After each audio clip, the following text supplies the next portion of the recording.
Hello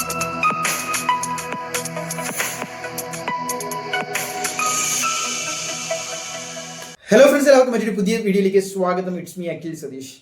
+2 SSLC പരീക്ഷകൾ 2026 കടുപ്പമാകുമോ എന്നാണ് നിങ്ങൾ വിചാരിച്ചിരിക്കുന്നതെങ്കിൽ ഈ വീഡിയോ നിങ്ങൾക്കുള്ളതാണ്. ജസ്റ്റ് 2 മിനിറ്റിനുള്ളിൽ എന്താണ് നടക്കാൻ പോകുന്നത് എന്ന കാര്യം സിമ്പിളായിട്ട് പവർഫുൾ ആയിട്ട് പറഞ്ഞുതരാം. സോ ഇപ്പോൾ തന്നെ ചാനൽ സബ്സ്ക്രൈബ് ചെയ്ത് വെച്ചേക്കുക. SSLCയുടെയും +2വിൻ്റെയും കഴിഞ്ഞ വർഷത്തെ കേസുകൾ വരെ എടുത്തു കഴിഞ്ഞാൽ ഏകദേശം എന്തായിരുന്നു, ഒരു ഒപ്റ്റിമൽ ലെവലിൽ പോയി. പക്ഷേ +2 ഒക്കെ അങ്ങേയറ്റം വെള്ളം കുടിപ്പിച്ചു എന്ന് തന്നെ പറയേണ്ടി വരും. നിങ്ങളുടെ സീനിയേഴ്സിനോട് ചോദിച്ചാൽ അറിയാം, +2 കെമിസ്ട്രി, +2 ഫിസിക്സ്, +2 മാത്സ് ഒരു പരിധി വരെ ഭയങ്കരമായിട്ട് ടഫാക്കി എന്നാണ്. അതായത് പബ്ലിക് എക്സാമിന് പല വിദ്യാർത്ഥികളും ഇതിനെതിരെ പ്രതിഷേധമായിട്ട് വന്നു. അത് പല മാർക്ക് പോകുമോ എന്നുള്ള പേടിയായിട്ട് വന്നു. പക്ഷേ യഥാർത്ഥത്തിൽ അവസാനം റിസൾട്ട് വന്നപ്പോൾ പല വിദ്യാർത്ഥികൾക്കും പണി കിട്ടിയവരുമുണ്ട്. അതുകൊണ്ട് ഇപ്പോൾ +2 എഴുതുന്ന അതുപോലെ തന്നെ പ്രധാനമായിട്ടും +2 SSLC എന്ന് പറയുന്നത് നിങ്ങൾ ഈ ചോദ്യ പേപ്പർ ഘടന മാറുമ്പോൾ അതിനനുസരിച്ച് ഫോക്കസ് ഏരിയ മാറും. അതുപോലെ എന്താണ് ഒരു പ്രഡിക്റ്റബിൾ ലെവൽ ക്വസ്റ്റ്യൻ ആണ്. പക്ഷെ +2വിന് 2026 എന്താണ് സംഭവിക്കാൻ പോകുന്നത് എന്ന് കൃത്യമായിട്ട് പറഞ്ഞാൽ ഇത്തവണയും പരീക്ഷ കടുപ്പമാകാനുള്ള സാധ്യതയാണ് നമുക്ക് ഈ ക്രിസ്മസ് പരീക്ഷ വരെ മനസ്സിലാകുന്നത്. പക്ഷേ നിങ്ങൾക്ക് ഒരു കാര്യം പ്രത്യേകം അനലൈസ് ചെയ്യാം.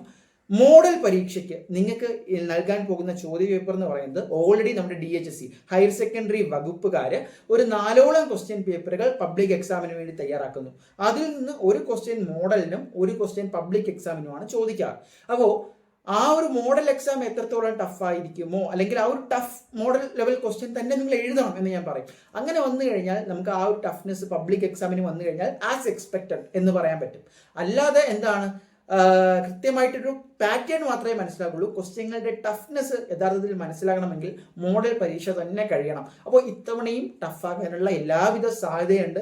നിങ്ങളുടെ കെമിസ്ട്രി എക്സാംസിന് തന്നെ അറിയാം, പല വിദ്യാർത്ഥികളും, അത് കൊമേഴ്സ് ആയാലും സയൻസ് ആയാലും വിദ്യാർത്ഥികൾ പരാതിയായിട്ട് വന്നു, ഭയങ്കര ടഫാണെന്നുള്ള അഭിപ്രായങ്ങൾ വന്നു. അപ്പോൾ നിങ്ങളുടെ +2 പരീക്ഷാ മാർക്ക് വളരെ പ്രധാനപ്പെട്ട ഒരു കാര്യമാണ്. +1നെ പോലെ അല്ല, പ്രാക്ടിക്കൽ കൂടി ഉണ്ട് എന്ന് മാത്രമല്ല, ഈ +2വിൻ്റെ പരീക്ഷാ മാർക്ക് മാത്രമാണ് എൻട്രൻസ് എക്സാമുകൾക്കും ഇനി അങ്ങോട്ടുള്ള ഡിഗ്രി പ്രവേശനത്തിന്റെ പല പരീക്ഷകൾക്കും എന്ത് ചെയ്യുന്നത്, കൺസിഡർ ചെയ്യുന്നത്. സോ അതുകൊണ്ട് പരമാവധി ഫോക്കസ് ചെയ്ത് പഠിക്കുക എന്നുള്ളതാണ്.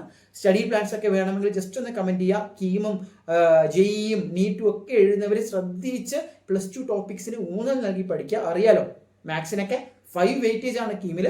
സോ എല്ലാം നന്നായിട്ടെ. ഏറ്റവും പുതിയ സ്റ്റഡി പ്ലാൻസുമായിട്ട് ഞങ്ങളും വരാം.